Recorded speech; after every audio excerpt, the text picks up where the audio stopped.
ஓம் ஸ்ரீ மகா பெரிவா சரணம். ஓம் ஸ்ரீ மாத்ரே நமஹ. சதா பாலரூபாபி விக்னாத்ரி ஹந்த்ரி மகாதந்தி வக்த்ராபி பஞ்சாஸ்யமான்யா விதீந்திராதிமிருக்யா கணேசாபிதாமி விதத்தாம் ஸ்ரீயம் காபி கல்யாணமூர்த்திஹி.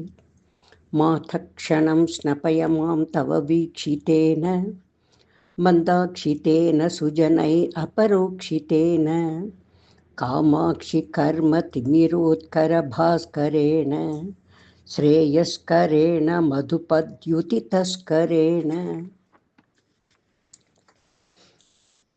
சதாசிவசமாரம்பாம் சங்கராச்சார்யமத்யமாம் அஸ்மதாச்சார்யபர்யந்தாம் வந்தே குருபரம்பராம். ஸ்ருதிஸ்மிருதிபுராணானாம் ஆலயம் கருணாலயம் நமாமி பகவத்பாதம் சங்கரம் லோகசங்கரம். அபார கருணா சிந்தும் ஞானதம் சாந்தரூபிணம் ஸ்ரீசந்திரசேகரகுரும் பிரணமாமி முதான்வகம். ஐங்கார ஹ்ரீங்கார ரகஸ்யயுக்த ஸ்ரீங்கார கூடார்த்த மகாவிபூஜ்ய ஓங்கார மர்ம பிரதிபாதினீப்யாம் நமோ நம ஸ்ரீ குரு பாதுகாபியாம். அடுத்து 77வது ஸ்லோகம்.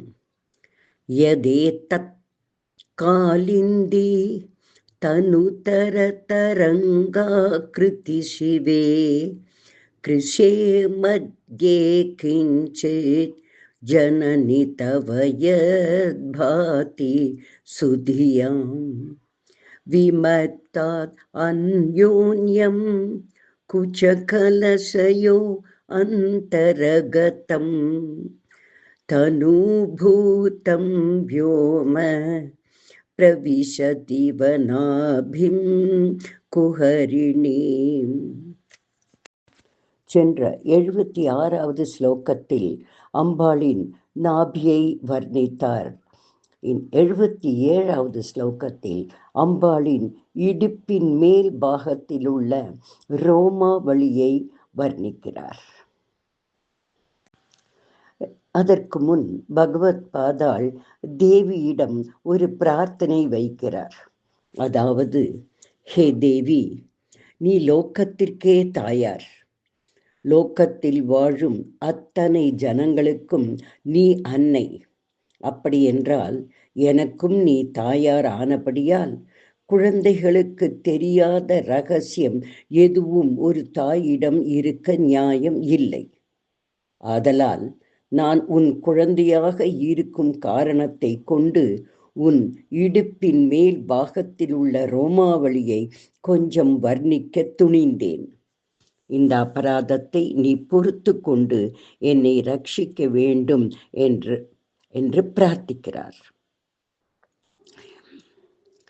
கேசாதி பாதம் அம்பாளை வர்ணிக்க ஆரம்பித்தவர் அதை பூரணமாக செய்ய வேண்டும் என்று தீர்மானிக்கிறார்.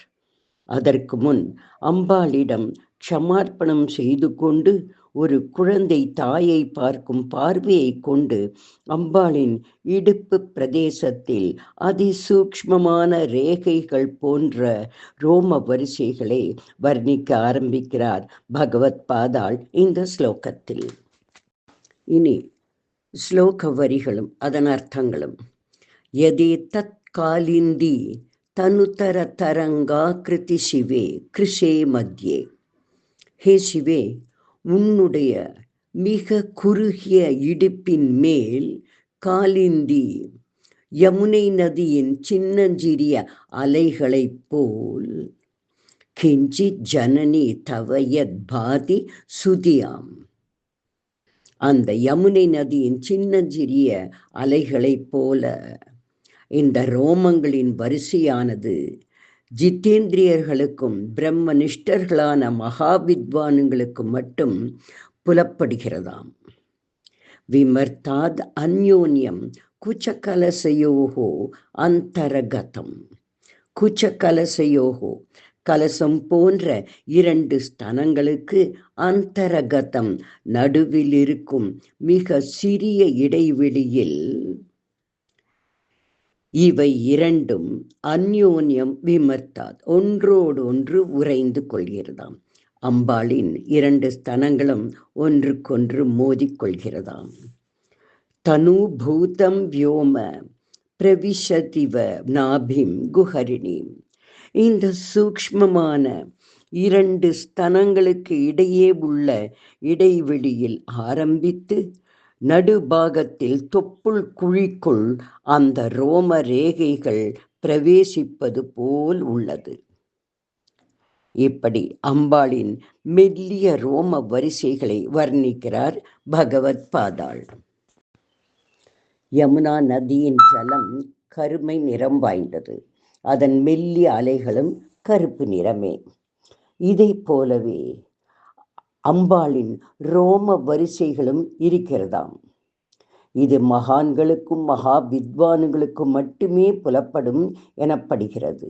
உத்தம ஸ்திரீகளுக்கு இரண்டு ஸ்தனங்களுடைய நடுபாகத்திலிருந்து நாபி வரைக்கும் நீண்ட ரோம வரிசை அதிசூக்ஷ்மமாக காணப்படுமாம். அப்படியே அம்பாளுக்கும் இரண்டு ஸ்தனங்களிலிருந்து நாபி வரை அந்த ரோம வரிசை அதிசூக்ஷ்மமாக காணப்படுகிறதாம். இது பரம சௌபாகிய அமைப்பாகும் என்கிறார். இது மணிப்பூரக சக்கரத்தை தூண்டும் சக்தி வாய்ந்தது என்று கூறி இந்த ஸ்லோகத்தின் பலனை கூறுகிறார் பகவத் பாதாள். ஓம் தத்சத். இனி 78வது ஸ்லோகம். ஸ்திரோ கங்காவர்த்தஹ ஸ்தனமுகுல ரோமாவலிலதா கலாவாலம் குண்டம் குச்சுமச்சரதேஜோ ஹுதபுஜஹ ரதேர்லீலாகாரம்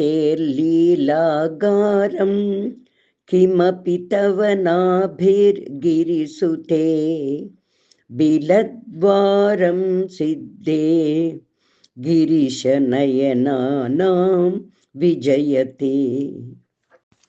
சென்ற 77வது ஸ்லோகத்தில் தேவியின் இடுப்பின் மேல் பாகத்தின் ரோம வரிசையை வர்ணித்த பகவத் பாதாள் இங்கு தேவியின் சுழல் மாதிரியான வட்ட வடிவமான நாபியின் அழகை உதாரணங்களோடு வர்ணிக்கிறார். தேவியின் நாபியின் தொப்புள் சுழியானது கங்கை நதியின் நீர் சுழல் என்று உவமை சொல்கிறார். ஆனால் இந்த நீர் சுழல் நகராமல் ஸ்திரமாக சலனமின்றி இருப்பதாக கூறுகிறார். அதாவது அம்பாளின் தொப்புள் ஒரு சுழியாக இருக்கிறது. ஆனால் கங்கை நீர் போல் அது நகர்ந்து கொண்டு இருப்பதில்லை. நகராமல் ஸ்திரமாக இருக்கும் அருமையான நீர் சுழல் போன்றது அம்பாளின் தொப்புள் என்கிறார். அடுத்து தேவியின் நாபியை விளைநிலத்து பாத்தியாக சொல்லி அதிலிருந்து முளைத்து கிளம்பிய ரோமங்களான கொடியில் மொட்டுக்கள் போல் ஸ்தனங்கள் இருப்பதாக சொல்கிறார். ஆக இங்கு தேவியின் நாபியை விளைநிலத்து பாத்தியாக கூறுகிறார்.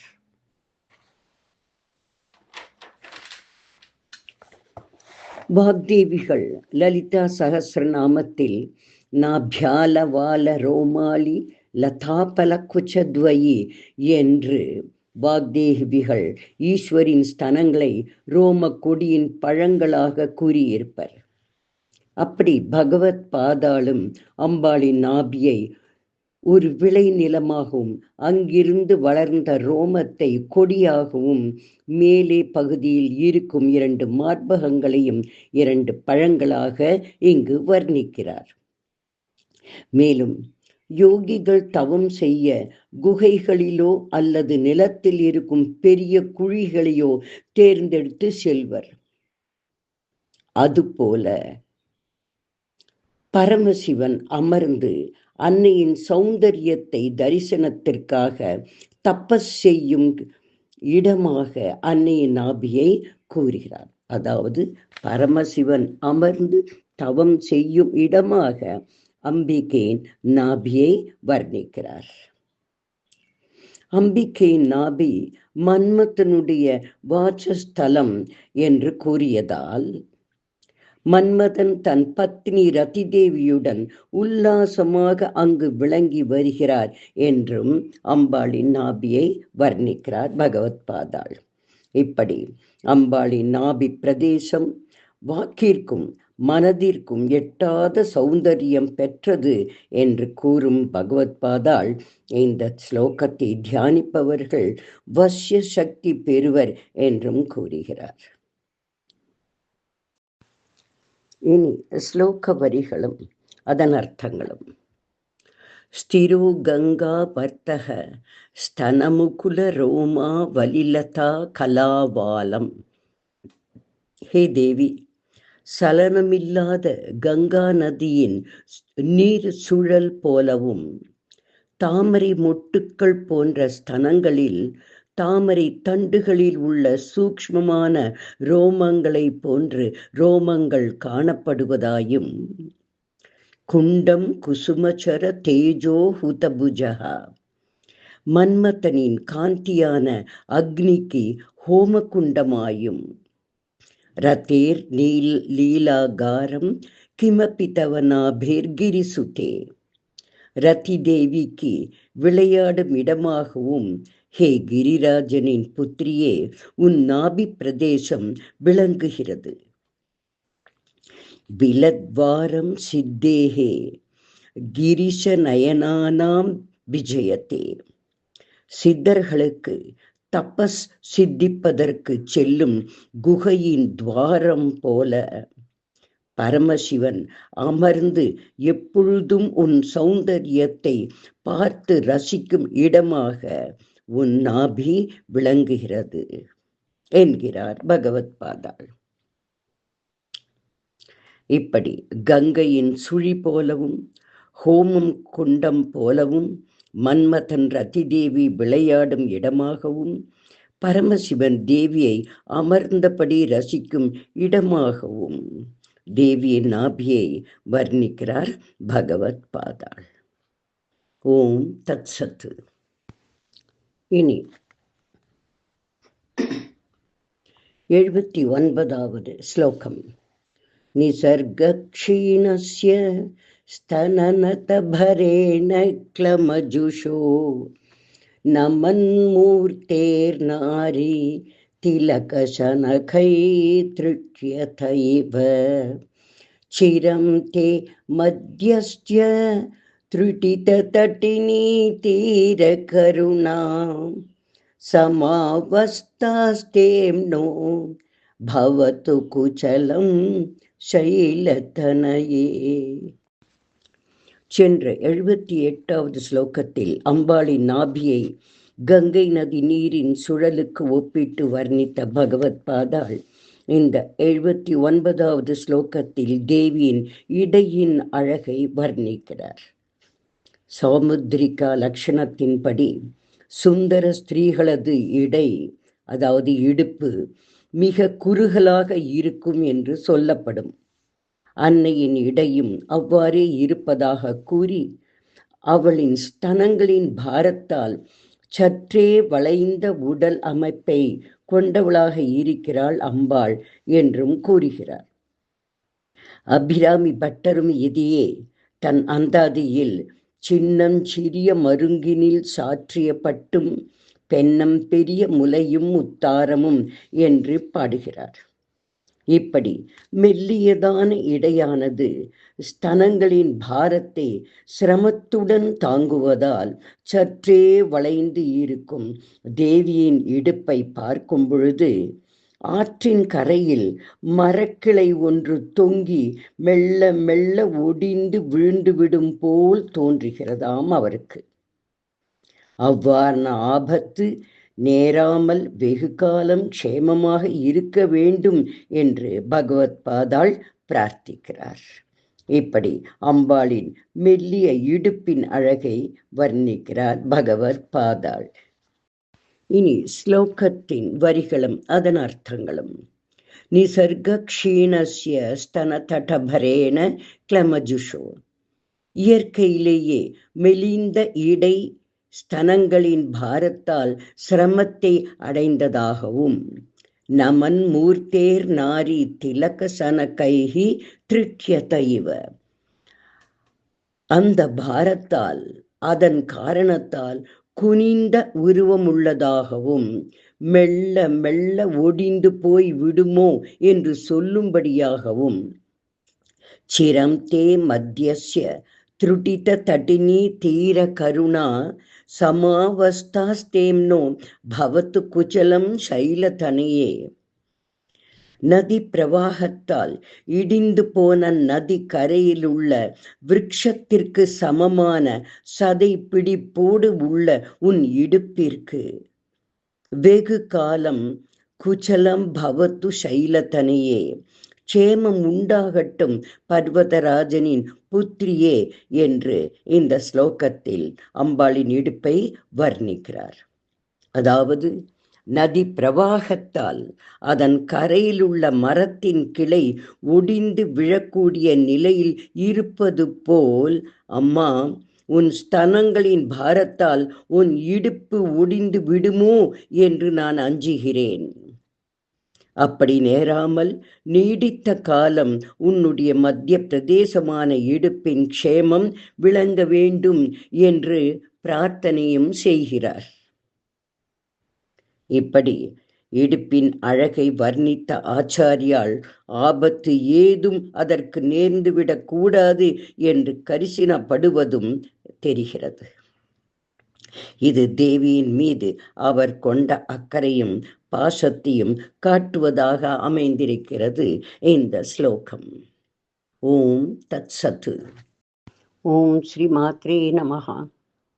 அதிமதுர சாபஹஸ்தாம் அபரிமிதா மோக பான சௌபாக்யாம் அருணாம் அதிசய கருணாம் அபிநவ குல சுந்தரீம் வந்தே.